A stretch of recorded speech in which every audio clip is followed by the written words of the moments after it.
Muy buen día, el día de hoy presentaré el caso Aguas Acosta y otros versus Ecuador. El fin del estudio de esta sentencia es determinar cuáles fueron las circunstancias determinantes que llevaron a la Corte Interamericana de Derechos Humanos a resolver sobre el caso Aguas Acosta versus Ecuador, tomando en consideración la grave lesión a los derechos humanos. Los hechos del presente caso tienen lugar en marzo de 1997. El señor Aguas Acosta se encontraba en estado de ebriedad y causando disturbios en un local comercial, por lo que uno de los propietarios llama a los agentes de policía. Al lugar llega Julio Sandoval y José Vergisto Salazar. El señor Aguas Acosta, que se encontraba profiriendo improperios, fue detenido oponiendo resistencia. Esa fue la última vez que sería visto con vida por su esposa.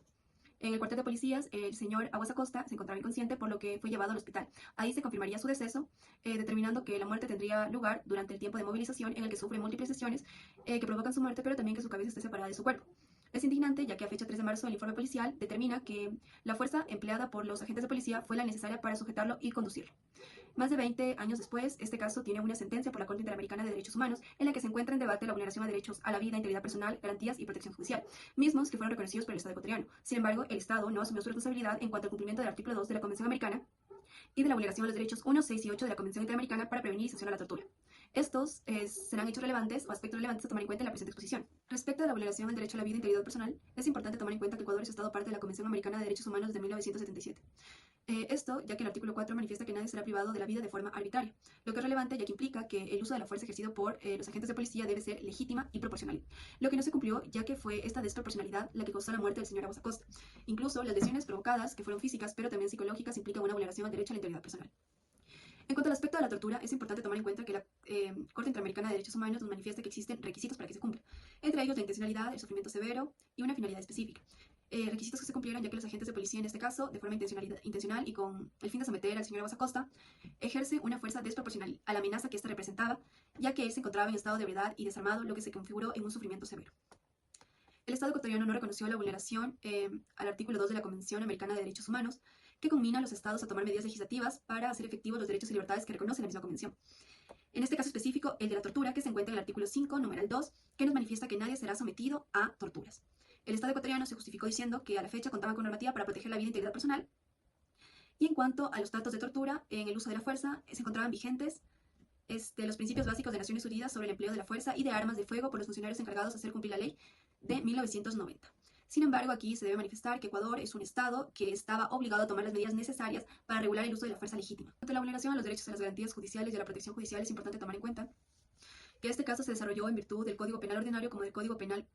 Policial bajo la jurisdicción policial, hecho que contraviene lo establecido en la Convención cuando nos habla del acceso a un tribunal competente, independiente e imparcial, pues resulta contradictorio que la misma entidad infractora sea la que se sancione. Esta imparcialidad también se debe ver reflejada en las actividades investigativas, ya que en un principio los agentes de policía fueron sancionados a 3 años de reclusión menor por homicidio involuntario cuando había quedado comprobado que se trataba de una muerte violenta y que fueron los golpes voluntarios de los agentes de policía los que provocaron la muerte del señor Aguas Acosta.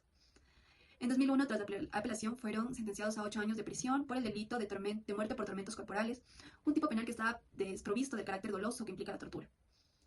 Recalcando además que para la fecha aún seguía sin estar tipificada la tortura como un delito. Pero cabe preguntarnos si esto fue suficiente. Y la realidad es que no, ya que con fecha 18 de diciembre de 2019, la Sala Especializada Penal de la Corte Provincial de la Justicia de Guayas declara la prescripción de la acción penal a favor de José Evergisto Salazar y Julio Sandoval Torres, los causantes de la muerte de un hijo, esposo y padre que nunca cumplieron su condena. Aun con la sentencia condenatoria, jamás se llevaron a cabo las medidas necesarias para garantizar la comparecencia de los agentes de Policía Nacional, demostrando que el acceso a la justicia no solo son las normas reconocidas por el Estado o el acceso a una sentencia condenatoria, sino también el acceso a una justicia que sea rápida y eficiente, ya que pasaron alrededor de 22 años entre el cometimiento del delito y la prescripción de la acción penal. Finalmente, en cuanto a la vulneración a la protección de la familia y derechos de la niñez, es importante recalcar que con la muerte del señor Aguas Acosta, un hogar quedó desprotegido. Sus hijos perdieron un sustento económico, pero también emocional, y su esposa, que se vio en la incapacidad de proveer a sus hijos, tuvo que alejarse de ellos y dejarlos a cuidado de sus abuelos paternos. En este caso, los señores padres del señor Aguas Acosta se encontraban atravesando un duelo por la pérdida de su hijo, pero también una situación económica difícil, ya que sus pocos recursos los debían invertir en la educación, salud y cuidado de sus nietos. Además de ello, se debe hacer énfasis en el daño psicológico que sufrieron, ya que por años no obtuvieron justicia para el caso del señor Aguas Acosta, y cuando finalmente hubo una sentencia condenatoria, esta no fue cumplida, develando aquí una vez más que hubo un fallo por parte de la justicia ecuatoriana.